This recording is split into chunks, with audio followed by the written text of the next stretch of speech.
Senator Loren Legarda, safe na! Yan na nga ba ang sinasabi ko eh. Kaya nung isang araw sinabi ni Atty. Baligod na sila daw ay magsusumite ng panibagong affidavit. So, isa na to sa dahilan kung bakit kailangan nila magpalit ng sworn statement. Tandaan nyo yan, sworn statement na yan. So, ibig sabihin, yung unang sworn statement, wala palang katotohanan. Dahil doon sa unang affidavit, kasama ang pangalan ni Loren Legarda at ni Mark Villar. Pero ngayon, inaabsuelto na nila itong si Loren Legarda. Dahil sabi po dito sa balita, Loren Legarda, wala daw palang natanggap na maleta. Dahil sabi ni Atty. Baligod, nagkamali lang ang 2 sa 18 bodyguards na nagsabing dinalhan nila dating Congressman Saldico ng 2 maleta ng pera si Senator Loren Legarda. Wala naman daw pagkakamali sa sinabi nilang pagdadala ng maleta ng pera kay Senator Mark Villar. Kasi nga, di ba, 2 sila na inakusahan ng 18 Marines. Pero teka muna, ang sabi ng AFP, huwag na silang tawaging ex-Marines o Marines. Yung iba nga ang tawag sa kanila ay Cargador, 18 Cargador, 18 Marites, whatever name you call them, wag lang ex-Marines dahil nasisira ang pangalan ng mga Marines sa pinaggagawa ng grupo ni Baligod. Pero pwede pala yun. Pangalan ni Senator Loren Legarda, tinanggal sa listahan ng mga tumanggap ng maleta. Kasi kung matatandaan natin, dumating itong si Legarda doon sa Senate Blue Ribbon ng Cayetano Block. Although hindi po yata siya nagtagal at siya ay umalis din. So, pumugong ang haka-haka. Bakit kaya? Dahil alam ni Legarda na siya ay kasama doon sa inaakusahan ng mga kargador. Although hindi naman po binanggit ni Marcoleta ang pangalan ni Villar at saka ni Legarda doon sa mismong hearing. Bakit kaya biglang tinanggal ang pangalan ni Loren? Hindi kaya kung hindi nila tatanggalin yung pangalan ni Loren ay lilipat sa kabilang kampo itong si Legarda? Paano si Mark Villar? Sa ngayon kasi, si Mark Villar ay isa sa sinasabing mag-o-over the bakod. Itong si Legarda ay nanakot di umano. Sinabi niya nalilipat daw siya sa kabila kapag hindi tinanggal yung pangalan niya. Although siyempre hindi po konfirmado yan. Yan po ay haka-haka lang ng iba na kaya daw tinanggal yung pangalan ni Legarda dahil baka daw lumipat siya sa kabilang kampo. Itong si Mark Villar, isa po siya doon sa pinagdududahan na manghuhudas dito sa mga hudas na to. So sa ngayon, playing safe pa lang sila kay Mark Villar. Sabi kasi dito sa balita, Atty. Baligod's camp clarified that 18 ex-bodyguards of Saldico never saw Senator Mark Villar receive cash suitcases, though they confirmed the money was brought inside a house compound. No direct proof linking Villar to the funds, similar to the earlier retraction on Senator Legarda. Pero may nakikita kong pagkakaiba dyan Kay Senator Legarda, tahasan ng sinabi na nagkamali lang daw, nagkamali lang yung 2 sa 18 kargador. Kaya pala kargador dahil sila yung nagkarga ng mga maleta doon sa eroplano o kung saan man nila kinarga yun. So ngayon ang statement nila ay they confirmed the money was brought inside a house compound. Tingnan niyo ang ginamit is inside a house compound. Hindi nila sinabi na inside Villar's compound or inside the house of Villar in the compound. Kung ano man compound yun. Basta ang sinasabi nila, dinala yung pera sa isang bahay sa compound. Hindi po sinasabing dinala sa bahay ni Mark Villar. O di meron nga naman lusot. Ngayon, kung lilipat si Mark Villar sa kabilang kampo, ididiin nila sigurado si Mark Villar. Ngayon, kung hindi lilipat si Villar sa kabila, pustahan tayo. Mag-iiba na naman yung statement ito at sasabihin nilang wala pong natanggap si Villar dahil hindi naman po siya ang personal na tumanggap ng maleta. O hindi ba?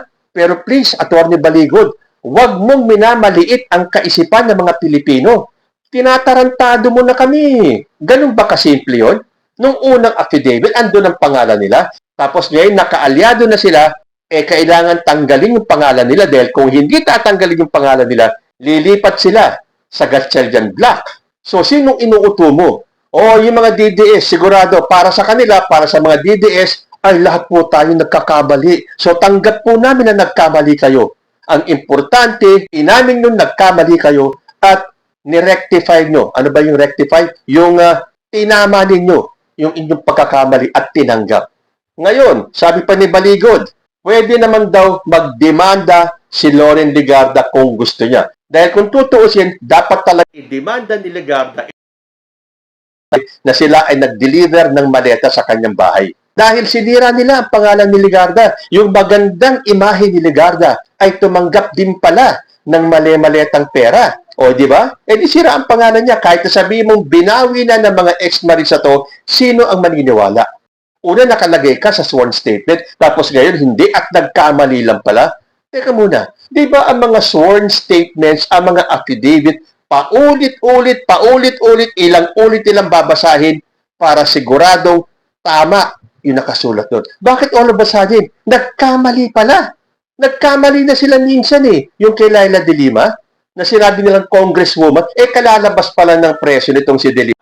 Hindi pa nga nag-iinit yung puwet sa upuan Sasabihin nyo na nakatanggap si Congresswoman de Lima, o hindi ba binawi nila yon? Pero hindi daw ibig sabihin na safe na si de Lima dahil hindi na yata maleta Bayong-bayong na lang ba o paper bag o kung ano man, di ba? Diyan ba tayo maniniwala sa mga pinapakalat ng grupo ni Baligod? At tulad na sinabi ko, kung tanga at bobo itong mga DDS na naniniwala na ginagawang komedya ni Baligod ang Pilipinas, hindi po kami lahat. Attorney, kung nauuto mo itong mga DDS, not the rest of the Filipino people. So, kailangan magdemanda nitong si Loren Legarda dahil sinira yung kanyang magandang imahe. Iisipin ng taong bayan, yung hindi makakabasa nitong retract ng mga marine na nagkamali lang daw sila ng pagdawit ng pangalan ni Legarda. Hindi po lahat ng tao ay may oras para pakinggan itong paliwanag nila Attorney Baligod. So, siyempre, isipin ng taong bayan na itong magandang imahe ni Loren Legarda ay nakatanggap din pala ng maleta. So, kung totoong walang kinalaman si Legarda dito sa mali-maletang yan, dapat niyang idemanda yung mga Marines na yan na nagsabing na siya ay tumanggap ng maleta. At kay Senator Mark Villar, hintayin po natin. At sinasabi ko sa inyo, oras na lumipat si Mark Villar sa kabila, lalo po nilang ididiin na talagang nag-deliver sila sa bahay, sa compound ni Mark Villar. At kung hindi siya lilipat, nagkamali po kami. Hindi po pala bahay ni Mark Villar yun. Akala nila maiikot nila lahat ng Pilipino. Oy, kayo nandyan sa Cayetano Black. Tigil-tigilan nyo kami. Kung yung mga DDS tanggap na kayo ay nagkamali dahil kayo ay tao lamang, hindi po sa gantong klaseng mga pagkakataon. Affidavit, sworn statement, magkakamali ka, abogado ka ng mga Marines. Tapos may magsasabi sa iyo, kasama po si Loren Legarda, nag-deliver po kami ng 2 maleta sa kanya. Tapos suddenly, sasabihin nila, ay sorry po, nagkamali kami, hindi pala bahay ni Loren Legarda yon. So ang tanong, kaninong bahay kaya nila dineliver yung mga maleta? At hindi ba, para malinis ng tuluyan ni Legarda ang pangalan niya, dahil idinawit siya kahit na sabing nagkamali lang pala, the mere fact na idinawit ang pangalan niya, idemanda niya itong dalawang ko. Dalawa yata yung nagsabi ng pangalan niya Dahil sinabi naman ni Baligod na nakahanda daw itong 2 kargador na to o kung ilan man sila, kung kakasuhan sila ni Loren Legarda. Tingin ninyo, magsasampa ng kaso si Legarda?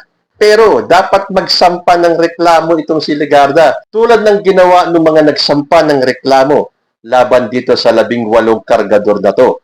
Nandiyan po si dating Senador Antonio Trillanes IV at si National Security Advisor Eduardo Año, ang pangunahing naghain ng mga reklamo laban sa 18 nagpakilalang ex-Marines. Sina Trillanes at Año ay nagsampa ng mga kasong cyber libel at perjury sa DOJ laban sa 18 individual kasama ang kanilang abogado. Nandyan din si Senator Laila de Lima, nagsampa ng cyber libel case laban kay Baligod at 18 ex-Marines. Isa pa, naghain ng reklamo para sa kasong libel si Batangas 2nd District Representative Jervil Jinke Luistro laban sa 18 nagpakilalang dating miyembro ng Philippine Marines sa Office of the City Prosecutor ng Quezon City. At ang pinakahuli, 3 sa 18 dating bodyguard umano ni Saldico sinampahan ng reklamong grave oral defamation ni Senator Erwin Tulfo sa Pasay RTC dahil sa umano'y pagkonekta sa kanya sa kickback scheme at human trafficking.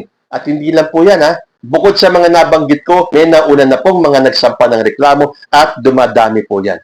So sa tingin ninyo, napaniwala ni Baligon at nitong 18 kargador na to ang badlang tao? I don't think so. So hamon yan kay Senator Loren Legarda. Kung totoo na wala kang kinalaman dyan at sinira ng mga marinong ito ang pangalan mo, magsampa ka rin ng kaso. Dahil kung hindi, nako, meron tayong balita na itong si Attorney Dino De Leon ay sasampahan next week ng kasong plunder si Senator Loren Legarda.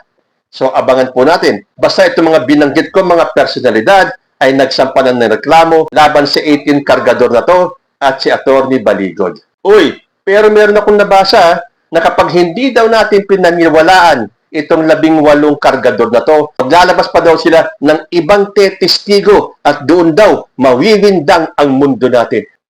Sige na, bakit hihintayin pa kung maniniwala ang taong bayan o hindi dito sa 18 to? Eh hindi na nga naniniwala.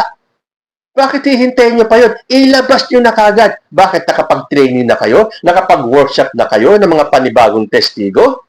Tandaan po natin, falsus in uno, falsus in omnibus. Ang pagsisinungaling sa isa ay pagsisinungaling sa lahat. So ano, Senator Loren Legarda, Senator Mark Villar, ano ang mga susunod nyong hakbang? Pakitang gilas niya kayo? I-demanda nyo nga itong mga ex-marines or mga kargador na to? Kayo po, ano ang masasabi ninyo? Comment lang po down below and I will see you in my next video. Diyos ti Agnila.